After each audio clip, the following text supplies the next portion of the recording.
جب تم اپنے پیسوں سے گول گپے کھاتے ہو تب پلیٹ کا پانی بھی پی جاتے ہو، آئس کریم کھاتے وقت ڈھکن بھی چاٹ لیتے ہو، مونگ پھلی کھانے کے بعد چھلکوں میں گم ہوا دانہ بھی ڈھونڈ رہے ہوتے ہیں، لیکن کسی کی شادی میں جب کھانا کھانے جاتے ہو تو آدھے سے زیادہ کھانا جھوٹا چھوڑ دیتے ہو جو ضائع ہو جاتا ہے۔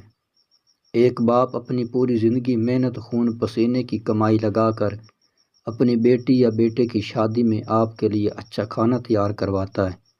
خدارا ایک باپ کے محنت کی کمائی کا اس طرح مذاق نہ اڑایا کرو۔ اتنا کھانا اپنے پلیٹ میں ڈالا کرو یا اپنے بچوں کو خود اتنا کھانا ڈال کے دیا کرو جتنا وہ کھا سکیں، کم ہو دوبارہ ڈال لیں، مگر رزق کی بے قدری نہ کریں، اس کو ضائع مت کریں۔ اگر میری ویڈیو اچھے لگے دوسروں کے ساتھ شیئر کریں۔